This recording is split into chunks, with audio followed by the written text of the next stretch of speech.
ونعوذ بالله من شرور أنفسنا ومن سيئات أعمالنا من يهد الله فلا مضل له ومن يضلل فلا هادي له أشهد أن لا إله إلا الله وحده لا شريك له وأشهد أن سيدنا محمدا عبده ورسوله رب اشرح لي صدري ويسر لي أمري واحلل عقدة من لساني يفقهوا قولي سبحان الله والحمد لله ولا إله إلا الله والله أكبر ولا حول ولا قوة إلا بالله العلي العظيم العزيز العليم عدد كل حرف كتب ويكتب عبدا آبدين ودهر الداهدين اللهم علمنا ما جهلت وذكرنا ما نسيت ففهمناها سليمان وكنا الحكم وعلما وشكنا مع الهدى وسبحنا طيرا فائلين يا حي يا قيوم يا رب الموسى وهارون ورب الإبراهيم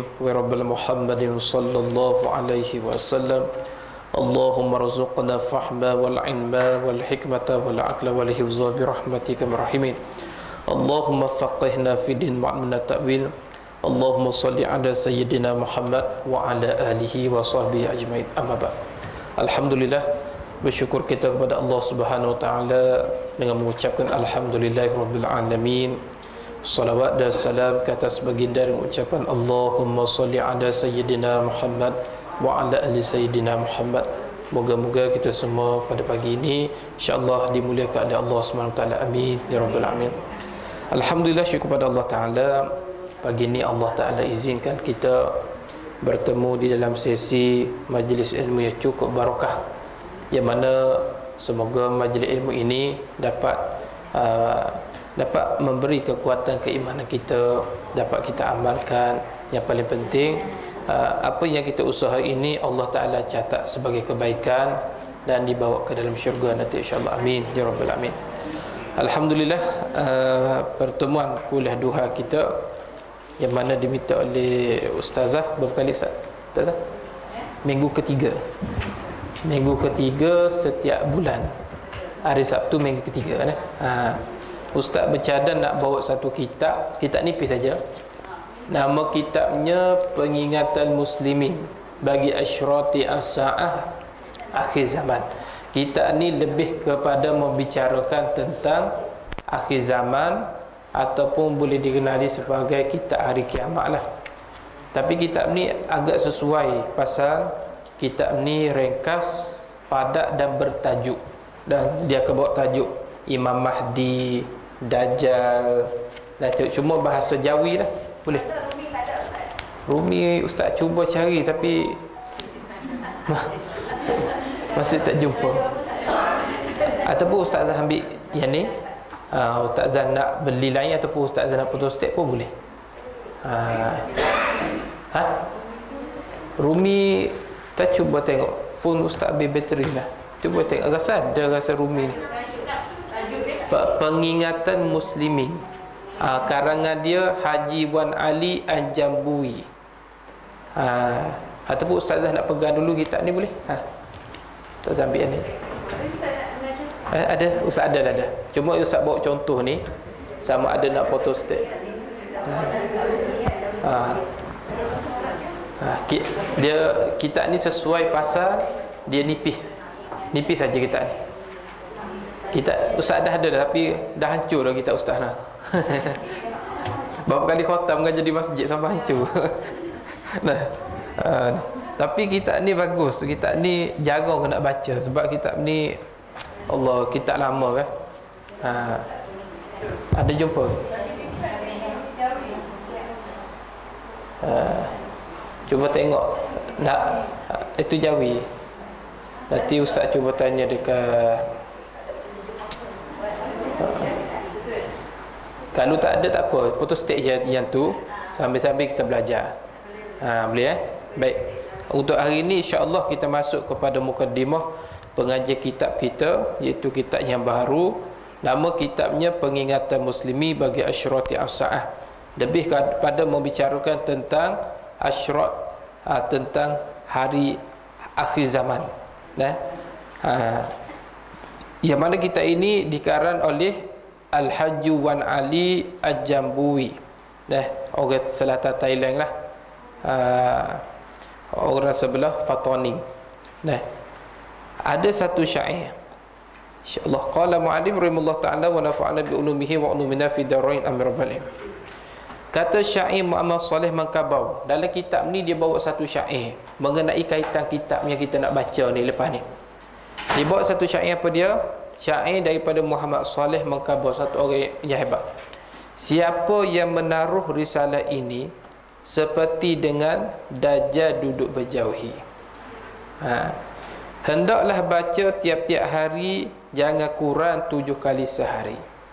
Kalau boleh kitab ni dalam seminggu baca sekali, paling kurang. Ibarat Dajjal duduk jauh daripada kita. Dapatlah ilmu kurnia ilahi, mana-mana yang ditegah kita jauhi. Bila kita belajar, Allah Ta'ala kurniakan kita ilmu macam-macam, dan mana-mana yang ditegah kita jauhi. Bila kita dah dapat ilmu, kita dah tahu yang ni Allah Ta'ala larang kita tinggal. Siapa-siapa suka pada risalah ini, siapa yang mengaji kitab ni dia rasa suka, rasa minat, rasa nak mengaji lagi, alamat petunjuk Tuhan ilahi. Allah Ta'ala dah buka pita hati dah. Allah dah kurnia satu petunjuk taufik ni, hidayah. Siapa-siapa tiada suka risalah ini, bila kita baca kitab ni dia tak suka, buat apalah Ustaz Arif duk cerita pasal Dajjal, duk cerita pasal tu, duk ulang saja dah. Kenapa duk suka cerita pasal ni? Alamat mengikut iblis dan syaitan. Ibarat kita ikut iblis dan syaitan lah. Pasal syaitan iblis ni dia tak suka kita mengaji dalam bab-bab masalah ni. Dia tak suka. Pasal apa dia? Dalam kitab ni dia ada membicarakan akhir kitab tu mengenai syaitan dan iblis juga. Tu. Wahai saudara tua dan muda, jangan jalan baik hendaklah dipada. Hidup kita hendak diingat mati, tidak bersukaria sepanjang hari. Dia pesan kita. Kalau boleh hidup ni jangan duk ingat dunia semata, ingat juga mati. Yang mana hidup kita jangan duk bersukaria. Sepanjang hari nak seronok saja, jangan begitu, dia pesan kat kita. Jadi pentingnya kitab ini, bahawasanya dia nak jelas kepada kita, kalau kita betul-betul mengaji kitab ni, insya-Allah kita dapat, insya-Allah lah kita dapat mengelak daripada fitnah akhir zaman. Itu yang paling penting. Sebab akhir zaman ni fitnah amat dahsyat. Sehingga Nabi kata akhir zaman ni fitnah, siapa yang berani bergambar api dialah yang selamat. Maksudnya akhir zaman ni fitnah terlampau hebat, seperti kita memegang bara api. Siapa yang sanggup pegang bara api dialah yang selamat. Tapi siapa yang tak sanggup, dia rasa panas bara api tu, ni dialah yang akan difitnah di akhir zaman. Ini ujian iman kita di akhir zaman, mengenai kita mengaji tentang fitnah-fitnah yang akan berlaku di akhir zaman. Allah Rabbi. Baik. Di dalam awal perbahasan kitab ini, dia bawa sedikit pendahuluan. Dia bawa sedikit sepatah kata. Maka manakala adalah Allah Subhanahu Wa Taala suka akan hamba bersifat ia dengan iman, dan benci akan dia bersifat dengan kufur. Begitu. Allah Ta'ala ni dia redha. Allah Ta'ala redha pada iman tersebut, dan Allah murka benci kepada sifat kekufuran. Maka kita kena sentiasa di dalam sifat beriman. Maka lakukanlah sifat-sifat orang beriman. Kita kena sentiasalah, kena hadirkan, tanamkan, pakaikan diri kita dengan sifat beriman, baru Allah Ta'ala suka pada kita. Dan Allah tak suka kalau kita sifat dengan kekufuran. Kita ada sifat-sifat kufur, sifat-sifat syirik, sifat-sifat mungkar. Allah tak suka macam tu. Dan Nabi kita pun suka mengajak akan umatnya kepada beriman dengan risalah Tuhannya, dan menakuti ia akan jatuh di dalam kubur, di dalam kufur. Jadi Nabi Muhammad dia sentiasa datang dakwah, berimanlah kepada Allah, ikutlah Rasul, dan ikutlah jalan yang baik, tinggal yang larang. Dan Rasul dia tegah kita ikut benda yang kufur. Benda ni telah dilakukan oleh Nabi SAW. Tu. Kalau datang bala, memang patut tak bala tu datang, memang patut. Pasal apa dia? Pasal Allah Ta'ala dah kirim Nabi, dah sampaikan risalah. dah sampaikan wahyu, tapi kita saja tak mau ikut. Benda ni pernah berlaku kepada zaman orang-orang Bani Israel dulu, yang mana mereka ni tidak mau beriman dengan Nabi mereka. Akhirnya Allah buat turun bala. Apa dia? Allah angkat bukit. Allah angkat bukit naik ke atas kepala mereka. Barulah mereka nak sujud kepada Allah. Bala, ya Allah, aku mau beriman dah. Pasal ketika bala dah nampak, barulah nak sujud.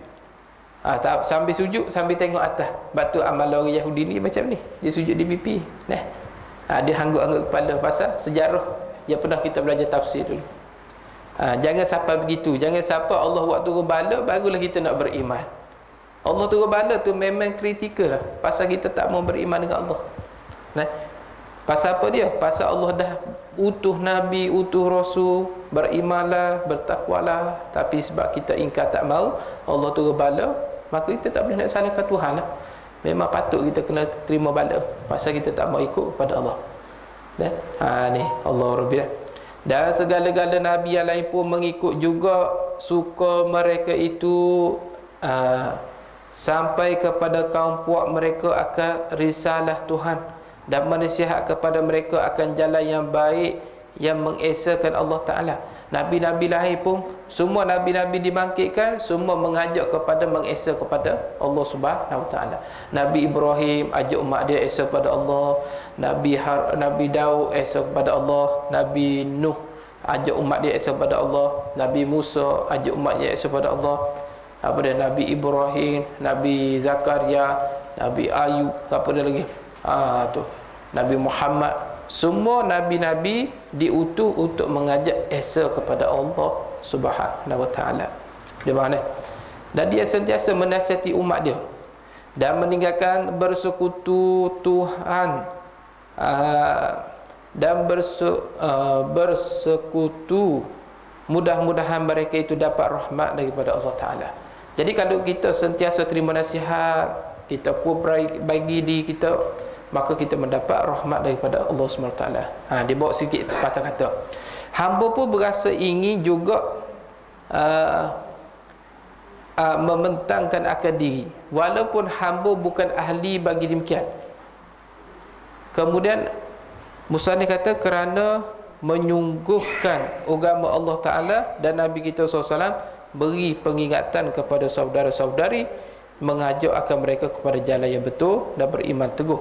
Kerana firman Allah Ta'ala, wa zakir fa inna zikra tanfa'ul mu'minin. Beri pengingatan olehmu, maka pengingatan itu beri guna ia akan orang yang mukmin. Maksudnya apa dia? Maksudnya kalau kita sentiasa beri ingatan kepada orang beriman, ingatan itu, nasihat itu bermanfaat kepada orang beriman. Sebab tu kita orang beriman kena selalu terima nasihat. Kita kena selalu terima teguran. Kita kena selalu dengan kuliah. Pasal apa dia?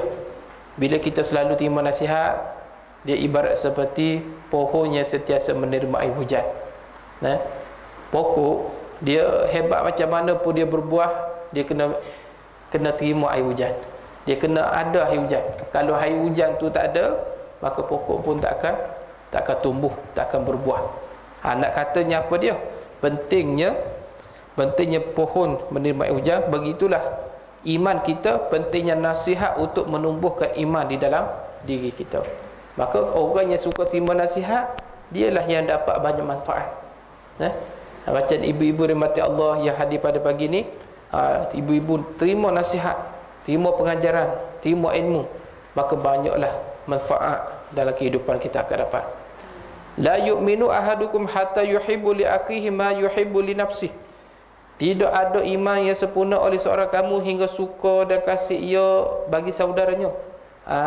Tak sempurna iman, mesti kita kena kasih kepada kawan-kawan kita, saudara sesama Islam. Jangan kita putus silaturahim. La qati'u li dakhul jannah. Orang putus silaturahim, dia tak boleh masuk ke dalam syurga. Sebab tu kena hati-hati. Kita semayang bagus dah, ibadat bagus, majlis agama hari-hari datang. Satu lagi kena jaga, jangan putus silaturahim. Nabi kata, siapa yang putus silaturahim, dia tidak masuk ke dalam syurga. Tu. Maka sebab itulah sebelum mati pastikan kita minta maaf, bermaaf-maafan. Sebab tu antara peluang paling terbaik hari raya lah. Sama hari raya Aidilfitri, maaf saya dah batin. Tak apalah, minta maaf. Kalau kita malu ni minta maaf, sekarang dunia maya, WhatsApp kawan kita. Joya minta maaf lah, dulu aku pernah ambil macam-macam lah, bergaduh ke apa benda dah, mengumpat ke, minta maaf. Pasal apa dia? Kita nak beramal dengan hadis ni, la yu'minu ahadukum hatta yuhibbu li akhi ma yuhibbu li nafsi. Tidak sempurna iman kita, mesti kita kena hubung silaturahim. Jangan kita kata kena kasih kepada saudara kita. Allah dah. Makan akan sebelah moga-moga yang ia kasih bagi dirinya. Dan sepotong hadis, farubba muballighin aw an min sami'in. Maka barangkali orang yang kena riwayat dan dapat perkhabaran itu terlebih pelihara dan jaga daripada orang mendengar dan beri perkhabaran. Yang mana lebih baik? Orang yang beri nasihat lebih baik ataupun orang yang terima nasihat lebih baik? Kata dalam hadis ni, orang yang terima nasihat tu banyak lebih baik daripada orang beri nasihat. Kadang-kadang orang terima nasihat tu dia yang berubah, dia terima nasihat tu dia ialah yang insaf, orang terima nasihat dia lah yang melakukan amalan, tapi orang beri nasihat boleh tentu lagi. Jadi orang yang terima nasihat tu banyak manfaat yang dapat. Dan hamba harapkan kepada saudara yang bijak, membaikkan akan moga-moga yang ada tersilap dan tak pandai daripada gugur dan kolam. Di sini sifat tawaduk musannaf. Kalaulah dalam kitab dia ni ada salah silap cetak ke tulis ke, diminta maaf lah. Dan tutur kata istimewa di dalam terjemahan dalam risalah ini supaya tiada jadi berpanjang kesilapan. Kalau boleh, dia kata kalau mengaji kitab ni kalau ada silap, salah silap, tolong baiki tu. Jangan biarkan begitu berpanjang kesilapannya dia buat. Itu saja. Lebih baik. Baik, kita masuk kepada kita. Bismillahirrahmanirrahim. Alhamdulillahirabbil alamin al-qahiril fawqa ibadih. Al-qaimi bi'amali yaumal qiyamah wassalatu wassalamu ala sayyidil kaunain Muhammadin munziri li ummati min fitnatid dajjal wa kaidihi wa ala alihi wa sahbihi musa'idi nali da'watih. Amma ba', maka inilah risalah, satu risalah yang cantik lagi manfaat bagi saudara dan saudari di akhir zaman. Musannaf kata apa dia? Kita ni sesuai kita mengaji bagi umat akhir zaman macam kita. Jangan ada kitab yang nak mengkhususkan tentang perkara-perkara berkaitan akhir zaman ni. Jangan nak jumpa. Cuma sekarang ni kita jumpa kitab-kitab yang telah ditulis oleh penulis-penulis. Kitab ni daripada kitab Turuk ni, kitab lama ni. Kitab ni lebih kepada keaslian, lebih kepada original lah. Dia akan bawa dalil dan sebagainya. Jadi dalam kitab ni dia nak cerita pasal akhir zaman saja. Semua akhir zaman. Ni. Terkadang di dalam risalah oleh beberapa riwayat cara-cara alamat kiamat. Nyata dia akan cerita bagaimana kiamat akan berlaku. Bagaimana aturan kiamat ni dia akan cerita. Hamba menuliskan di risalah ini menghimpunkan kerana pengingatan bagi diri hamba yang masih jahil padanya. Yang pertama dia karang kita ni untuk ingatan diri sendiri dan untuk kita bersama. Bila kita mengaji kita ni, kalau boleh lepas kita belajar, ajar pula kepada orang lain. Tu. Dan pengingatan anak cucu dan keluarga hamba dan saudara-saudari hamba daripada muslimin dan muslimat yang setaraf kejahilan, mereka itu seumpama hamba. Lagi pula sangatlah berhajat pada masa sekarang dan kemudian hari kelak dengan mengetahui mereka dengannya risalah ini supaya boleh mereka beringat-ingat daripada tipu daya Dajjal sebelum ada timbulnya Dajjal. Ini penting. Kalau kita mengaji kitab ni, ibarat kita mengaji cara-cara nak lari, nak hindar daripada fitnah Dajjal. Ibarat kita macam itulah. Siapa mengaji kitab ni, ibarat kita dah tahu apa itu tipu daya Dajjal. Bagaimana kita nak elok diri kita daripada terkena fitnah Dajjal. Dia begini, sebelum Dajjal keluar, dia akan bawa dulu unsur-unsur fitnah. Dajjal tu, diri Dajjal pun dipanggil fitnah dah. Tapi dia akan bawa juga unsur-unsur fitnah sebelum keluarnya Dajjal. Sebab tu akhir zaman ni kita tengok pelbagai jenis fitnah yang berlaku. Kita tak ceritalah pasal banyak sangat fitnah. Boleh faham lah. Allah Rabbi. Dan mencadangi mereka loni-loni memelihara iman dengan teguh dan kukuh. Siapa yang belajar kitab ni, insya-Allah pertama dia dapat elok daripada tipu daya dajjal, yang kedua dapat menjaga iman kita. Yang ni penting. Bila kita belajar kitab ni, insya-Allah iman kita semakin teguh, iman kita semakin kukuh. Benda ni lah yang perlu kita terapkan. Akhir zaman orang tanya, nak buat apa ustaz? Dajjal nak keluar dah ni. Nak asal pisau ke? Nak kena beli rumah bawah tanah ke? Kok berlaku kiamat boleh lari dalam rumah besi bawah tanah? Pengingatan muslimin. Nanti ustazah bagi. Pengingatan muslimin. Pergi baik sama-sama. Dia faham ni? Jadi ada orang tanya, apa yang perlu kita buat akhir zaman ni? Nak menghadapi fitnah-fitnah lagi-lagi dajjal, nak berlaku kiamat ni. Nak asal pisau ke? Nak beli bedil ke? Nak beli bistu ke letak kat rumah? Kok mari dajjal kita tembak dia. Nak buat apa? Cuma kata ulama, akhir zaman ni tugas kita kukuhkan iman, mantapkan iman, dan tambahkan iman dalam diri kita. Sentiasa kita berada di pihak Allah. Itu tugas kita di akhir zaman ni. Allahu Rabbina. Ni penting ni, kena jaga iman.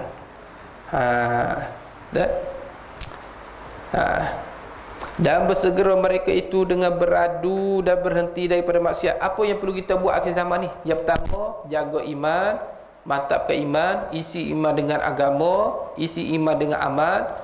Seterusnya, apa yang perlu kita buat akhir zaman? Berhenti daripada melakukan maksiat. Sudah-sudahlah buat maksiat, sudah-sudahlah buat dosa. Sebab kita dah akhir zaman. Tapi akhir zaman ni semakin berleluasa dosa ni. Orang menganggap akhir zaman dosa ni anggap seperti biasa.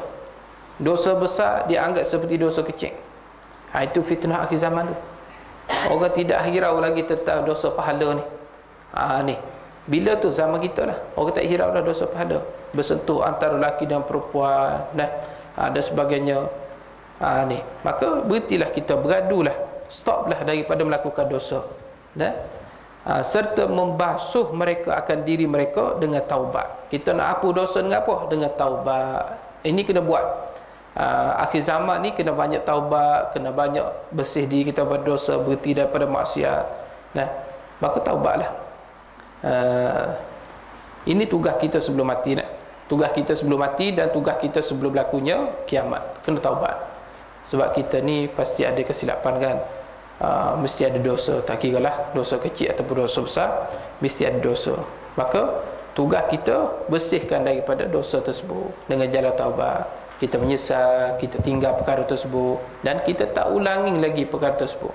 Kalau kita ada hutang dengan orang, bayar hutang. Kalau kita ambil barang orang, pulang balik ataupun minta maaf. Apa perkara tu kena buat. Tu nak bersih balik dosa kita. Yang kedua, cara nak bersih dosa ni macam mana? Yang pertama taubat, yang kedua kita kena banyak buat baik. Nabi kata, lakukanlah kebaikan, nescaya kebaikan itu menghapuskan segala kesilapan, kesalahan kita. Kena banyak buat baik. Itu cara kita nak bersih dosa kita. Jadi kena lakukan selalulah. Dan kata ulama, bila kita buat dosa, paling kurang, paling ringkas istighfar.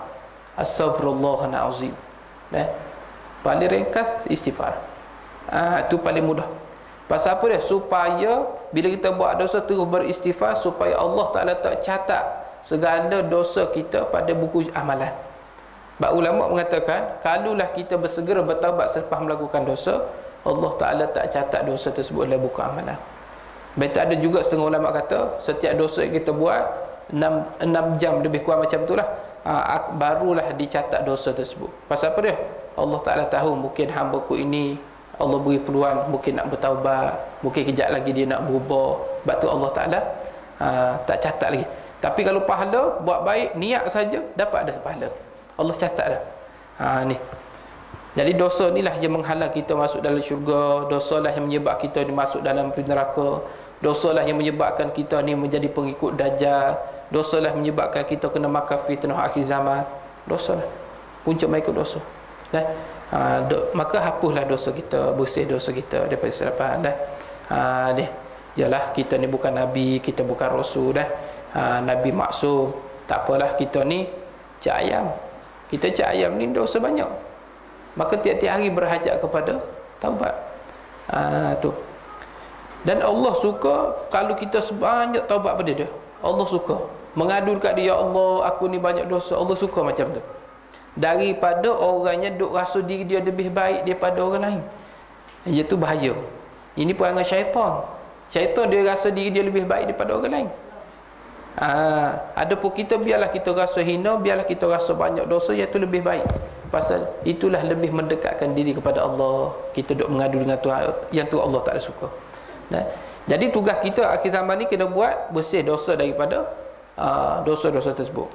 Dan apa yang perlu buat di akhir zaman, dan istighfar, dan berhadap mereka seterusnya dengan buat amal ibadah. Kena banyak istighfar kita akhir zaman ni.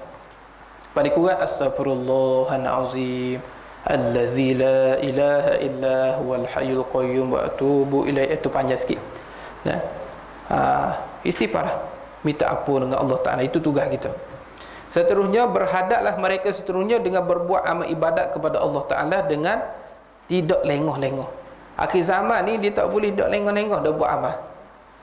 Dulu kita nak sembahyang lewat. Nah, kalau buat ibadat ni semua nak lewat. Semua nak lengah-lengah.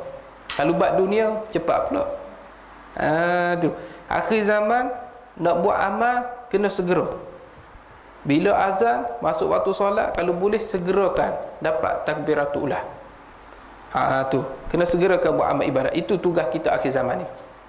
Jangan lengah-lengahkan lagi. Nah. Tapi itulah ujian kita berat sangat akhir zaman. Kalau bab-bab agama, bab-bab amalan ni, bab-bab akhirat ni, kita buat main-main, kita buat lebih kurang. Nah. Ada setengah tu semaya siapa lewat, siapa keluar waktu dah. Lengah-lengah. Dan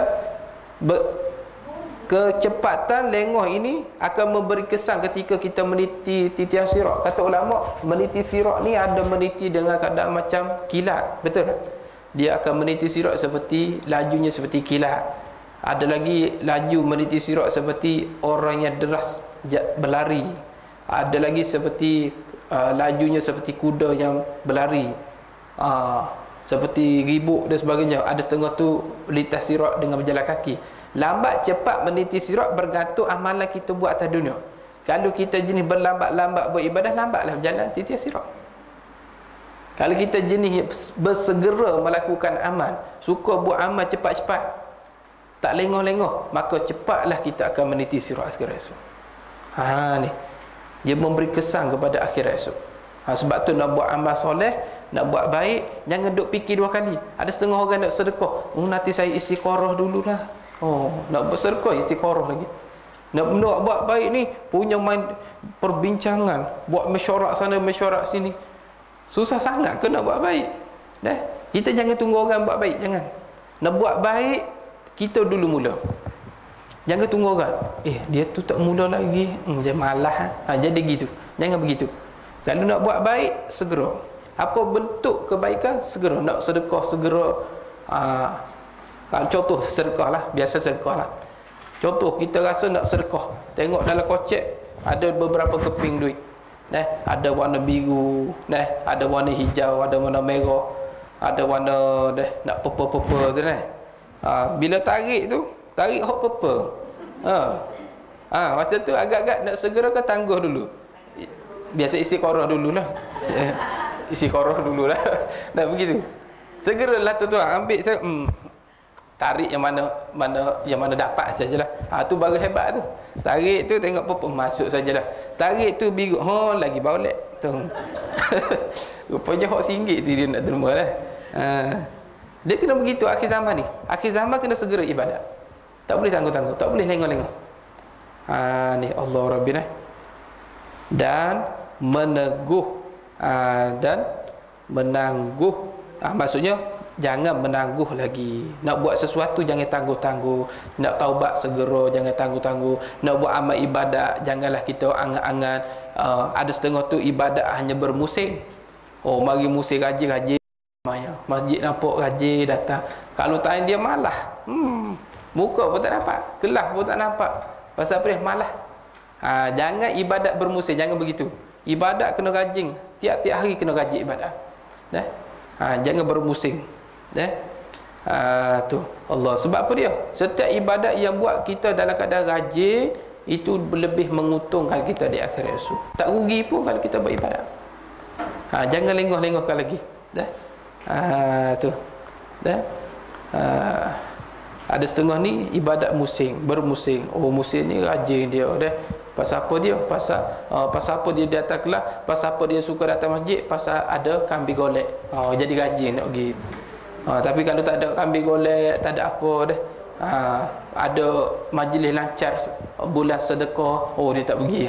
Pasal apa? Habis duit dia tu. Sebab masjid lancar bulan sedekah. Nanti dia bawa tabung, habis duit aku nanti.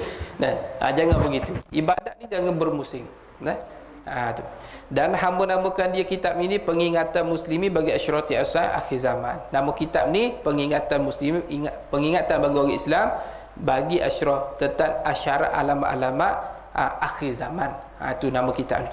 Dengan Allah Subhanahu Wa Taala hamba pohonkan daripadanya minta selamat dan ampun dan redha bagi diri hamba dan bagi dua ibu bapa hamba dan kaum kerabat hamba, bagi kekasih hamba dan bagi orang yang berpesan dengan hamba dan bagi muslimin dan muslimat. Ini jumlah doa ya. Cara kita nak berdoa macam mana? Yang pertama, minta ampun untuk diri kita, minta selamat untuk diri kita dulu, baru minta selamat untuk orang lain. Itu cara nak berdoa. Jangan kita berdoa untuk orang lain dulu. Tak kena macam tu. Kita kena minta selamat diri kita dulu. Begitulah yang berlaku pada Azazil. Azazil ni, siapa dia? Dia tok guru pada malaikat. Dia tu tolong jaga syurga. Tapi ketika mana malaikat tanya, ya Azazil tolong doakan aku. Pasal malaikat satu hari dia pernah tengok di Lauh Mahfuz tertulis ada satu hamba Allah yang keluar daripada rahmat Tuhan selama-lamanya. Jadi malaikat takut yang mana nama tu tertulis di Lauh Mahfuz kena kepada nama malaikat. Jadi malaikat minta Azazil, Pak Azazil ni doa makbul. Dia kata, wahai Azazil dulu doa aku ni, janganlah yang ditulis nama di Lauh Mahfuz tu kena pada aku. Maka Azazil pun berdoa. Sila Azazilnya dia berdoa kepada orang lain, tapi dia tak berdoa pada diri dia. Akhirnya yang tertulis di Lauh Mahfuz tu yang kata satu hamba Allah yang keluar daripada rahmat kena kepada Azazil itu sendiri. Akhirnya Azazil keluar daripada syurga. Tu kata iblis keluar daripada syurga tu. Pasal apa dia doa untuk orang lain tapi untuk diri dia tak doa. Ya Allah, apalah dosa si pula jiran aku, ya Allah berikan rezeki jiran aku, ya Allah. Tapi dia terlupa diri dia. Ni cara nak berdoa. Maka oleh itu bila nak berdoa, doa ampun diri kita dulu. Ya Allah, ampun dosa diriku, berikanlah kesihatan diriku. Apa benda pun untuk kita dulu. Barulah doa untuk isteri, anak-anak, kedua ibu bapa, kawan-kawan, sahabat anak. Itu cara nak berdoa. Ni. Boleh faham Itu cara nak berdoa. Baik. Habis di situ. Asyrati as-sa'ah dia masuk tajuk. Dia masuk tajuk Asyrati as-sa'ah, bercaman tanda-tanda alamat hari kiamat. Apa alamat hari kiamat ni? Nabi SAW pernah tunjuk. Pada zaman Rasulullah nak akan berlaku kiamat. Zaman Nabi dengan hari kiamat, Nabi buat macam ni. Bukan pisio macam ni. Maksudnya antara dua jari ni dekat. Maksudnya zaman Rasulullah dulu nak berlaku kiamat dah dekat dah waktunya. Dah dekat dah waktunya. Kalau zaman kita lagi dekat. Cuma kita tak boleh nak beritahu kiamat ni berlaku 2024. Banyak kajian kata 2024 berlaku kiamat. Jadi kalau habis orang lain. Siapa jual habis kereta rumah apa balik kampung habis. Tapi nak berlaku kiamat bila? Allah serah kepada Allah. Nak berlaku-berlakulah. Cuma kita, tugas kita hari ni mantap ke iman, semakin bertambah amal soleh, itu tugas kita. Nak berlaku kiamat memang akan berlaku. Takkanlah nak berlaku kiamat bila sahabat ustaz kata kita akan berlaku 2024 untuk pakai takut ni. Takut tapi makan nasi 3 pinggan lagi. Takut pergi shopping mall lagi. Takut pergi apa ni? Pergi jalan-jalan relax lagi. Takut orang panggil hangat-hangat teh ayam sajalah. Dia tak mahu gitu. Biarlah berlaku kiamat nak berlaku, tapi tugas kita belajar, kemahkan iman, tambahkan amal soleh, sentiasa duduk di pihak Allah. Sekarang ni kita sedang memantapkan iman nak menghadapi akhir zaman dengan cara kita belajar ilmu. Ini baru betul. Jadi ulama kata asyraq itu apakah alamat-alamat tanda kiamat? Ni tuan-tuan Allah. Terus. Iaitu ketahui oleh bahawasanya hari kiamat itu tidak ada siapa yang mengetahui. Kalau ada orang tanya bila berlaku kiamat, tak ada siapa yang mengetahui tiada berlaku kiamat. Sebab ini perkara gaib, rahsia daripada Allah. Allah tak beritahu bila nak berlaku kiamat. Cuma ada ulama mengatakan ada tanda-tanda kiamat akan berlaku. Antaranya ialah pada hari Jumaat. Kiamat akan berlaku pada hari Jumaat. Dan juga ada setengah ulama kata kiamat akan berlaku pada hari Ashura. Wallahu alam lah, itu yang mengikut setengah pandangan ulama. Pasal apa dia? Kerana manusia tak tahu bila berlaku kiamat. Kerana datangnya hadis, bahkan yang mengetahuikan dia berlaku kiamat tu hanya Allah Subhanahu Wa Taala tunggal sahaja. Dia tahu kiamat ni bila berlaku hanya Allah Taala tahu. Orang lain tak tahu. Maka kalau datang ia kiamat, maka datang ia dengan terkejut. Datang terkejut. Tak ada siapa yang boleh tahu bila datang kiamat, tiba-tiba berlaku kiamat. Iza sama'u fatarak, bila berlaku kiamat habis pecah langit bumi. Ketika Dajjal keluar, Imam Mahdi keluar, jatuh belum kiamat lagi. Itu hanya tanda-tanda kiamat. Kiamat yang betul ni hancur alam ni. Habis alam ni dibungkus oleh Allah Ta'ala. Lipat bumi habis, 7 lapisan langit hancur, 7 lapisan bumi hancur. Tu baru berlaku kiamat sebenar. Adapun Dajjal, adapun Imam Mahdi, Ya'juj Ma'juj tu dipanggil tanda-tanda sebelum berlaku kiamat. Itu tanda kiamat dah tu. Allah deh. Bila Dajjal keluar, Imam Mahdi keluar, itu tanda kiamat. Alam ni akan lenyap. Ini bermaksud dunia ni akan hilang daripada radar dia, akan hilang. Sebab tu dunia kita ni dipanggil tipu daya. Bila berlaku kiamat semua habis. Kereta kita habis, suami kita habis, semua kita habis. Semua mati.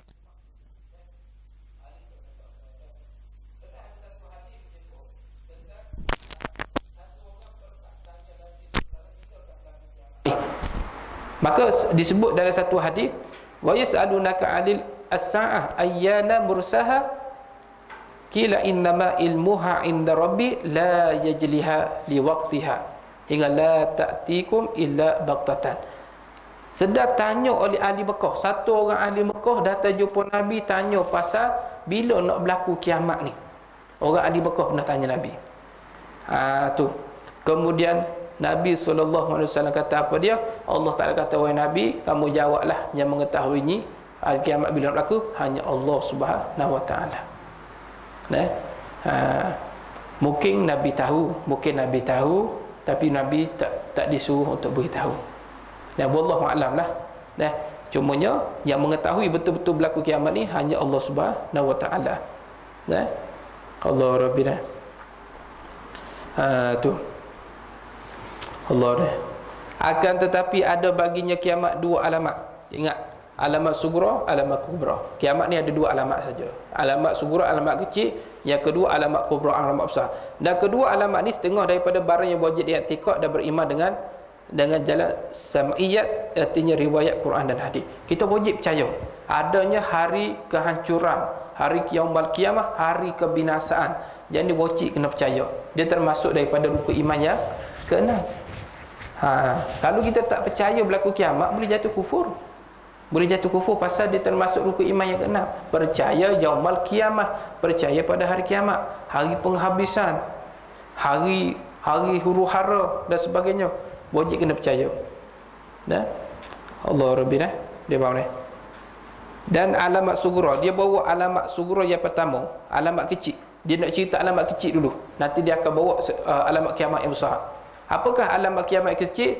Tanda kiamat yang kecil ialah, dan iaitu ada barang yang telah jatuh dahulu dan loni-loni, dan ada belum yang jatuh lagi. Ada setengah ulama mengata tanda kiamat kecil ni kebanyakan sudah berlaku dah. Dan ada setengah alamat kiamat kecil belum berlaku lagi. Maksudnya ada yang sudah berlaku, ada setengah lagi belum berlaku lagi kiamat kecil. Dan setengah daripada alamat kiamat kecil bermegah-megah dan bertewah-tewah dengan binaan masjid, hingga berkata oleh seorang, masjid aku ini lebih molek daripada masjid engkau, daripada sudut tingginya, potongannya, hiasannya dan lain-lain lagi. Ini tanda kiamat kecil ni. Bermegah-megah dengan binaan. Contoh, kalau buat bangunan lagi-lagi buat masjid. Dalam hadis ni kata buat masjid. Bila buat masjid, salih bertewah di atas masjid lain. Tengok masjid aku Putera Perdana ni, tengok kubah tinggi pada masjid kau ni. Masjid kau ni genda saja, macam tak cukup eci. Nah, tengok masjid aku ni dah penuh dengan ekor. Masjid awak panas, dah panas. Tak boleh sembahyang panas. Tengok masjid aku ni, kapek ni tebal, siapa sujud tergelam, siapa tak boleh menapah ni, tergelam ni. Nah, masjid kau apa dah? Sujud pun terluka ni dahi ni. Bermegah-megah dengan binaan masjid. Masjid aku lebih molek tingginya, lebih molek desainnya daripada masjid engkau. Itu. Ini tanda kiamat kecil. Dah berlaku ke belum? Sudah berlaku. Saya suka sembahyang masjid ni. Pasal masjid ni ada ekor, sejuk, besar, luas. Surah ni kecil. Nah. Tak ada orang nak sembahyang. Hudu. Itu tanda kiamat lah tu. Nah, itu tanda kiamat lah tu. Jaga main-main.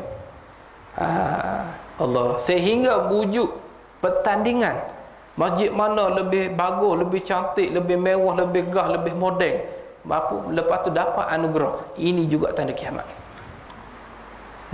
Nak cari masjid comel, bukan nak cari jemaah ramai, bukan nak cari mengibarahkan masjid tu bagus, tapi nak cari potongan tu, binaan tu comel cantik tu, nak dapat situ. Ni bahaya ni. Ni tanda kiamat ni. Dan AJK masjid ke jawatan kuasa masjid kena hati-hati benda ni. Benda ni tak berdosa pun benda ni. Cuma tanda kiamat. Kita nak tahu tanda kiamat. Sehingga ada setengah kata, kita kena ubah ni masjid kita ni biar nampak comel sikit ni. Dia jadi ke arah ke situ. Jadi ada setengah AJK dia menganggap, kita kena comel sikit merah ni, kita ubah sikit biar habis 50,000 pasal kita lebih comel daripada masjid lain. Dia main kita. Ini tanda kiamat kecil. Dia mana? Salih bertewah daripada sudut binaan masjid, daripada sudut bangunan dan sebagainya. Allah dah. Siapa orang membanding-bandingkan, padahal semua tu rumah Allah. Masjid ni semua rumah Allah. Kita janganlah buat lebih kurang macam tu dah. Ni tanda kiamat lah ni. Allah Rabbi dah. Dia mana itu antara salah satulah. Baik. Dan telah bersabda Nabi SAW, la taqumus sa'atu hatta yatabahan nasu fil masajid. Tidak berdiri oleh hari kiamat hingga bermegah-megah oleh manusia pada membuatkan masjid. Tak akan berlaku kiamat selagi ada timbul golongan yang suka bermegah-megah dengan masjid. Dengan maksud, kalau timbul golongan yang suka bermegah dengan masjid, maksudnya dekat dengan kiamat. Dah berlaku ke belum? Sudah berlaku. Maksudnya benda ni dah dekat sangat dah nak kiamat ni. Pasal Nabi kata tidak akan berlaku kiamat sehingga timbul manusia membuatkan masjid. Maksudnya mereka bermegah-megah dengan buatan masjid mereka tu. Benda ni dah berlaku zaman kita ni. Maka dah dekat lah tu. Ni tanda kiamat kecil. Dan setengah daripada tanda kiamat kecil apa lagi? Barang yang tersebut dalam hadis arba'in bunyinya, antalida amatu rabbataha wa antarahu hufatal wura' al-alatu zu'a asyai yatatawaluna fil bunyan. Artinya bahawasanya beranak oleh sahaya perempuan akan penghulunya. Tu. Dan bahawasanya engkau lihat orang yang berkaki ayam tiada biasa pakai kasut, lagi telanjang tubuh orang yang tak rajin pakai baju, lagi kepapah, lagi gembala kambing. Sekarang ni bermegah-megah dan meninggi-tinggi mereka pada membinakan akar rumah. Tanda kiamat kecil pertama apa dia? Iaitu beranak oleh sahaya perempuan akan penghulu. Maksudnya akan lahir generasi boleh kita kata generasi kasta yang rendah. Biasa hamba sahaya dengan penghulu ni bila dia berkahwin dua tu masuk dia tak berkahwin. Sebab hamba sahaya zaman dulu dia seperti isteri, cuma pangkat tak sama tarikh isteri lah. Dia boleh jima, dia bersama lah. Itu zaman dulu.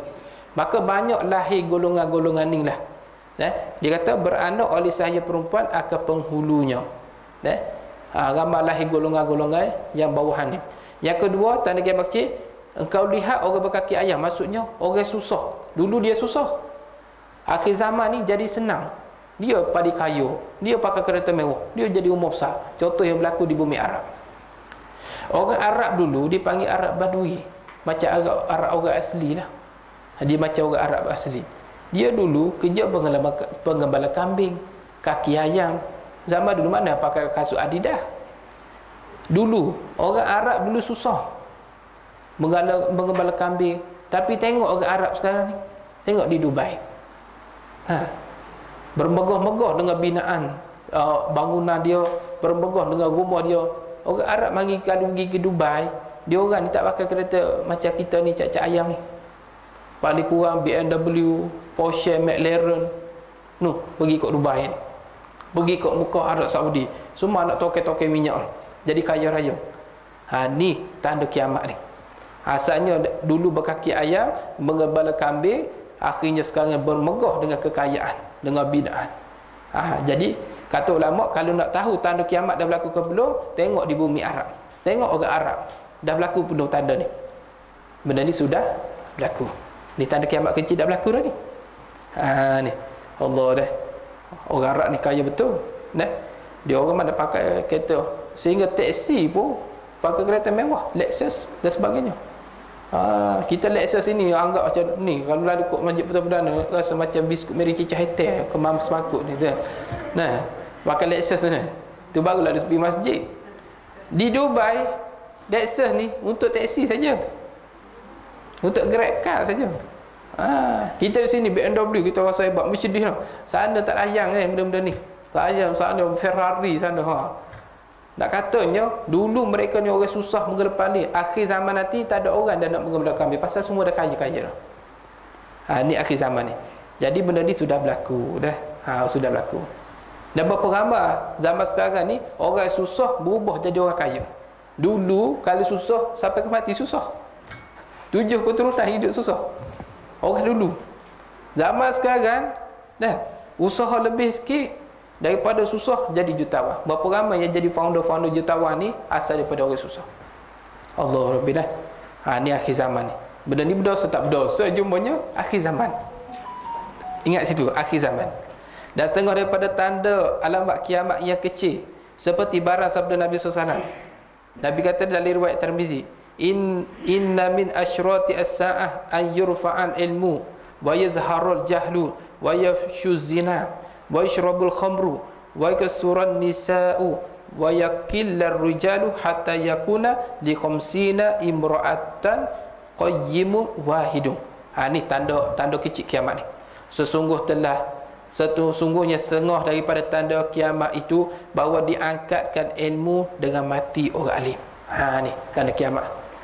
Akhir zaman ni, zaman kita ni, orang alim sudah berkurangan.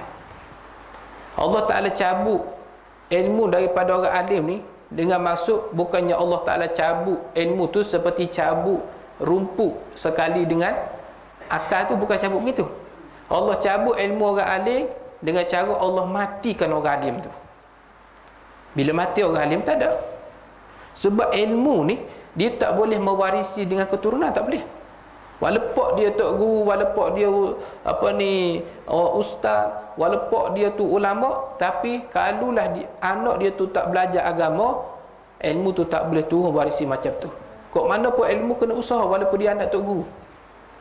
Jadi akhir zaman ni Allah Ta'ala banyakkan mati orang lain sehingga timbul kejahilan tu berleluasa. Akhir zaman ni susah nak dapat orang alim. Orang alim ni apa dia? Orang yang memiliki ilmu agama. Sehingga Nabi kata yakunu fil akhir zamani ubadu juhalun al ilmi fusakum. Bila diangkat, dimatikan orang alim, bila ilmu sudah tidak ada, maka naik melonjak-lonjak golongan kejahilan. Bila naik golongan kejahilan, rosak habislah manusia ketika itu. Bila timbul golongan jahil ni, ketika itulah Dajjal akan keluar. Pasal apa dia? Ramai orang jahil.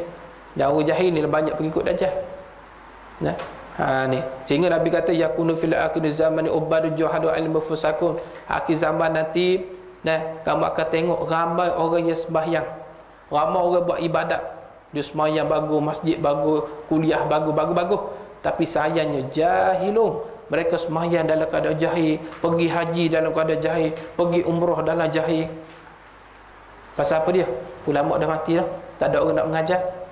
Mereka ibadat tak? Orang akhir zaman ibadat, tapi ibadat dalam keadaan kejahilan. So tak amal kita buat dalam jahil? La tasihul ibadah illa bi ma'rifatillah. Kata Nabi, tidak sah amal ibadat kita melainkan mengenal Allah. Maksudnya kalau kita buat amal tanpa ilmu, hukumnya tidak sah, tak diterima oleh Allah. Ni akan berlaku di akhir zaman ni. Dan al-ilmi fusakun, akhir zaman akan berlaku juga orang alim tapi fasik, orang alim maksiat, orang alim derhaka, orang alim buat dosa, orang alim sebelahi pihak musuh Islam. Ni akhir zaman ni. Mengaji kita ni baru kita nampak, oh begini rupanya fitnah dok berlaku akhir zaman ni.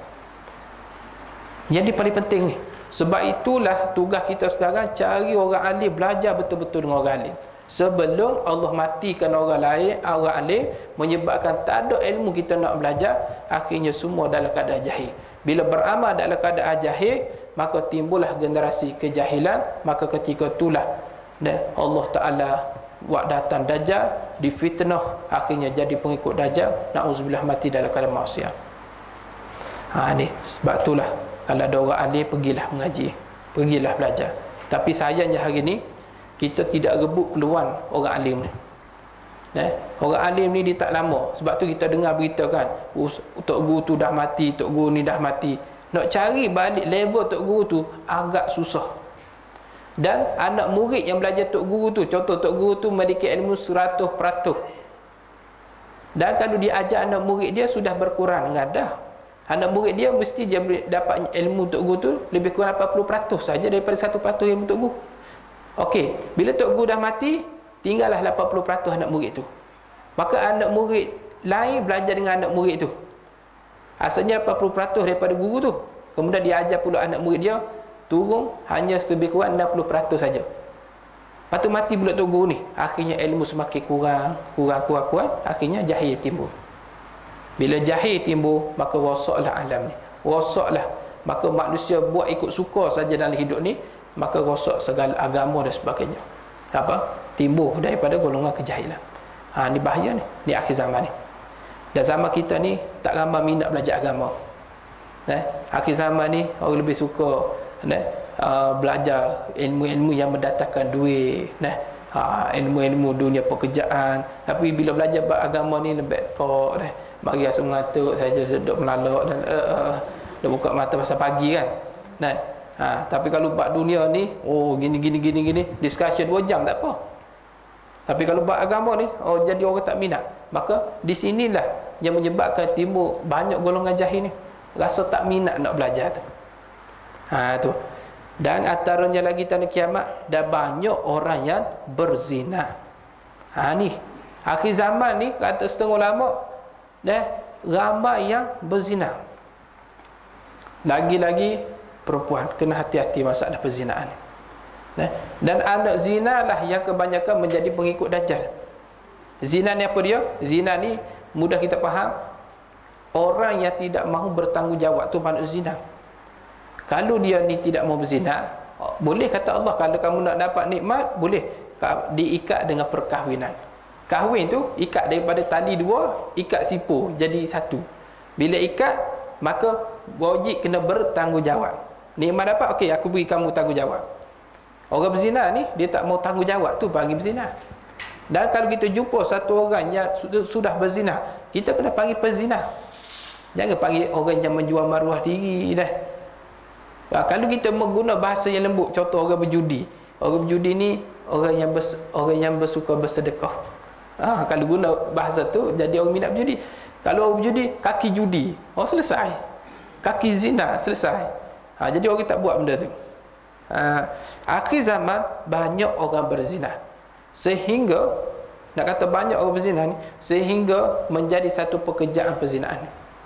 Dan ada di tepi-tepi jalan. Akhir zaman kata apa dia? Di tepi-tepi jalan pun boleh berzina gini. Wujudlah pelbagai pub club dan sebagainya, rumah macam-macam rumah, urut tak urut lah apa benda, wujudlah perzinaan di tepi-tepi jalan. Sehingga di Eropah, tak silap saya, dia mewujudkan tempat perzinaan bergerak. Dia buat satu bas untuk hausa berzina. Ni akhir zaman ni. Sebab itulah kita kena jaga diri kita, jaga anak cucu kita daripada berlaku perzinahan. Kata ulama, antara amalannya kalau kita dapat baby, azan telinga kanan, qomat telinga kiri, dan bacalah surah Inna Azanna, tak silap saya 10 kali di telinga anak tu. InsyaAllah anak tu jadi terhindar daripada perbuatan zina. Walaupun berkat kita baca surah Inna Azanna ni, walaupun contohnya anak tu dia menghampiri zina, dia tidurlah dengan laki lain, contohnya kita dah, dia duduk pegang dah apa pula, tapi dia tidak akan berlaku zina. Tiba-tiba dia akan berubah, dia lari ke, walaupun dah pegang dah dan sebagainya, tapi tidak melakukan zina. Tu paling kurang apa? Di situ Allah tak boleh hindar. Allah Rabbina. Sebab tu Allah syarak ni jaga nama baik keturunan manusia. Dia tak mau jadi rosak. Tak mau jadi rosak. Kalulah berlaku perzinahan, dia memberi kesan kepada, kalau dapat anak tu, kesan kepada harta pusaka, kesan kepada masalah nasab, nanti nak jadi wali siapa, jadi kesan situ. Dan masalah harta pusaka lah, biasa agak susah sikit nak bagi. Tu. Lepas tu pula, orang yang berzina ni, balasan dia, Allah Ta'ala akan letak dia di dalam satu periuk. Bawahnya besar, atas tu kecil. Kemudian dipanah di bawah api neraka. Yang mana orang berzina ni, laki perempuan dimasuk dalam periuk tu dalam keadaan bertelanjang, dibakar, maka menepiklah di antara ahli-ahli neraka tersebut.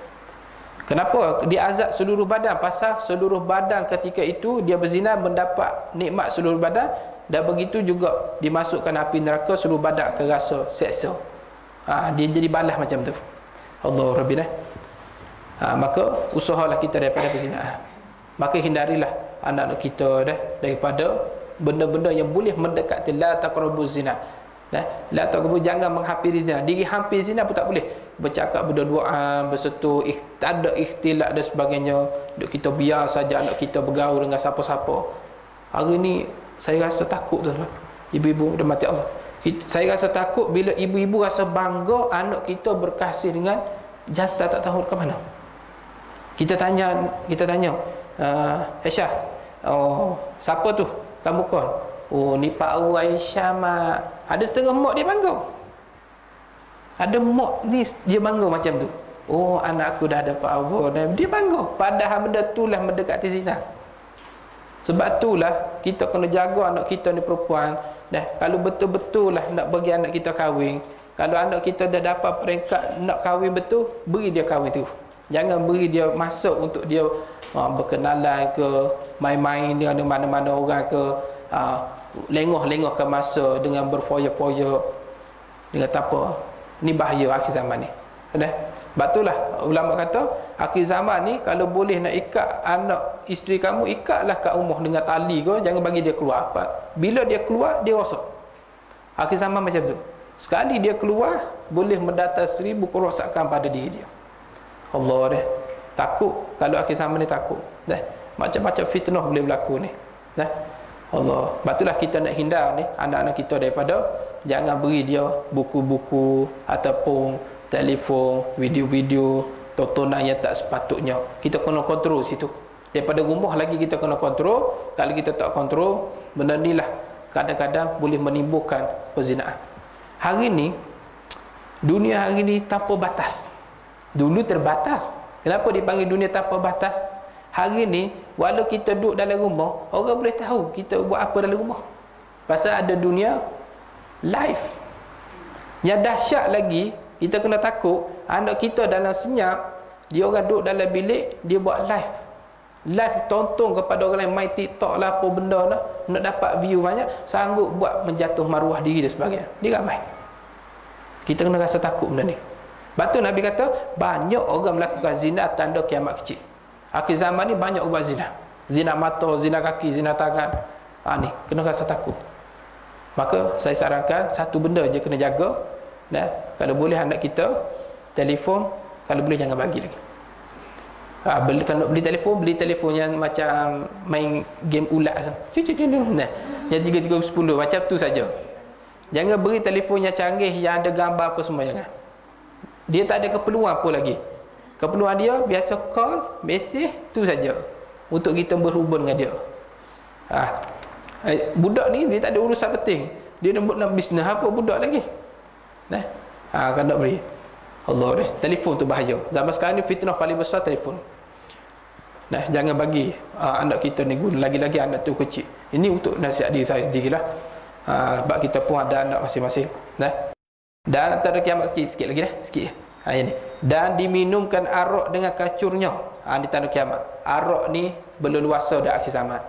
Hari ni arak mudah didapati. Pergi ke 7E, pergi ke KK, ke mana-mana ada jual arak tanpa rasa segan dan silu.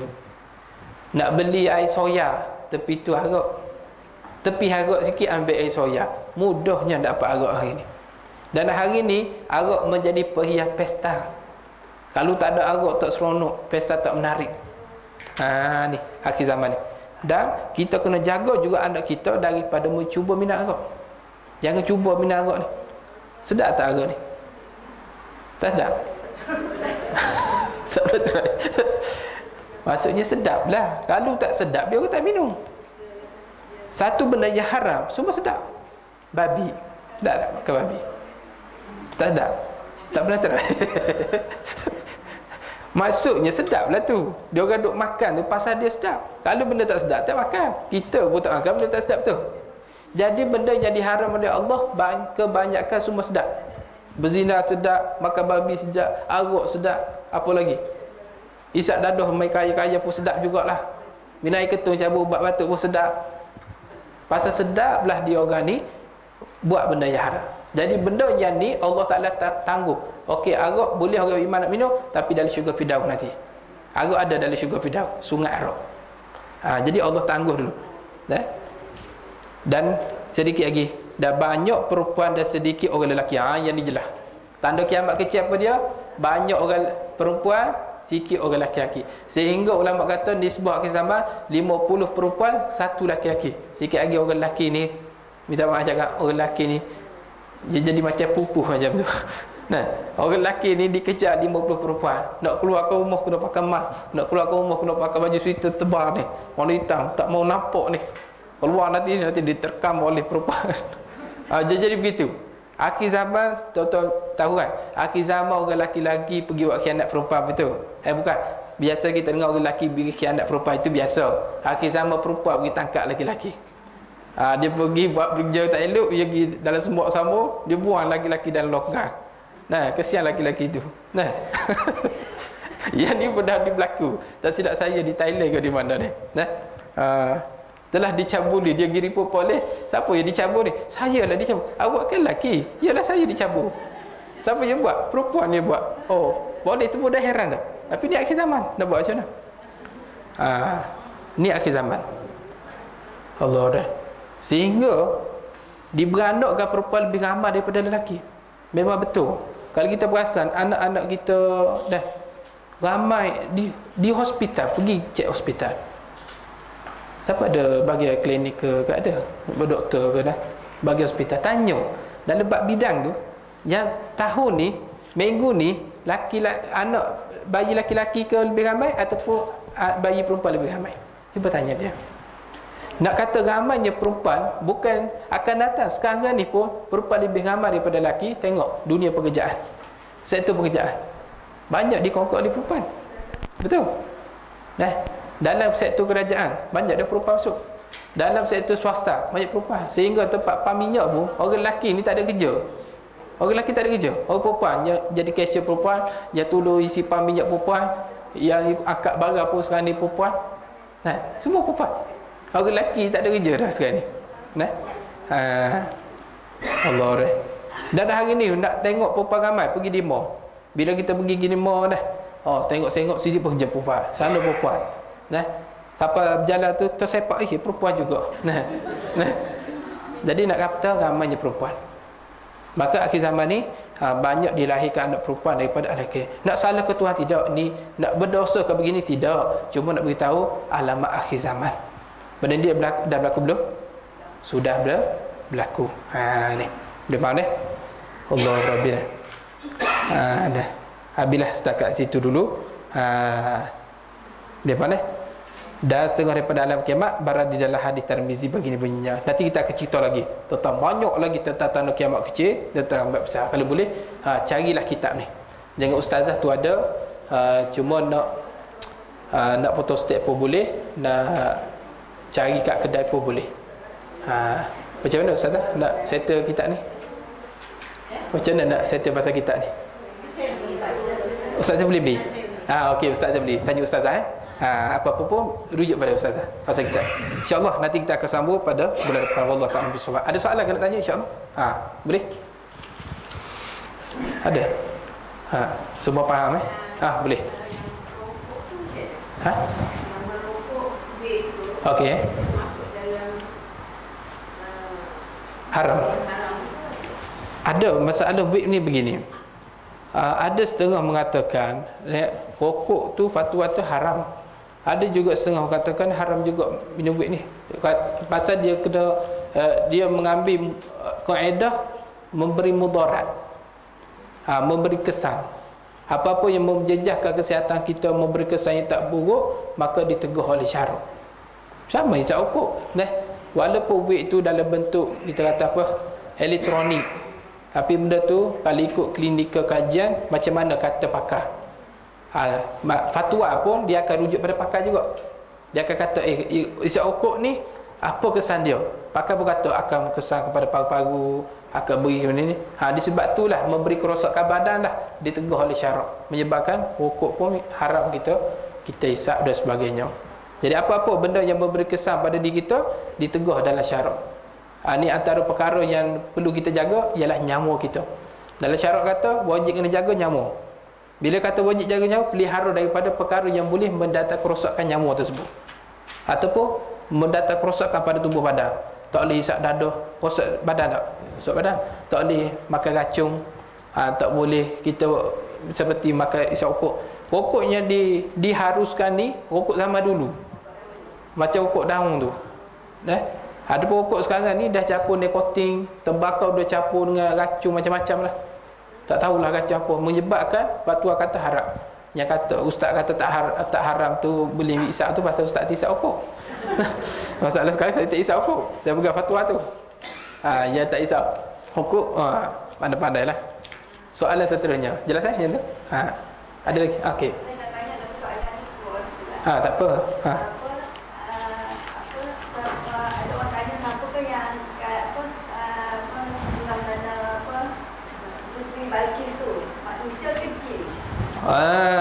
Siapa? Manusia ke jin? Dia rasa manusia kan? Kenapa manusia? Dia orang alim kan? Orang alim dia tu. Ustaz pun wallahualam. Nanti Ustaz jawab. Nanti itu soalan tu sepatut kena itu balik tu. Takut Ustaz salah jawab dia. InsyaAllah nanti Ustaz jawab. Ustaz pun tak ingat dia tu. Nanti Ustaz jawab tu. Tak ingat betul, Ustaz tak ingat langsung pasal cerita tu. Soalan lain insya-Allah. Ustaz simpan dulu soalan tu. Ada lagi? Insya-Allah. Ada? Tak ada. Faham insya-Allah. Apa-apa pun kitab nanti bulan depan ustazah akan bawa lah. Wallahu ta'ala bissawab. A'udzubillahi minasyaitonir rajim. Bismillahirrahmanirrahim. Alhamdulillahirabbil alamin wassalatu wassalamu ala asyrafil anbiya'i wal mursalin sayyidina Muhammadin wa ala sahbihi ajmain. Allahumma fa'na bima 'allamtana wa anfa'na wa zidna bi rahmatika ya rahimin. Rabbana atina fid dunya hasanah wa fil akhirati hasanah wa qina adzabannar. Wa sallallahu ala sayyidina Muhammadin wa ala alihi wasallam. Walhamdulillahirabbil alamin. Assalamualaikum warahmatullahi wabarakatuh.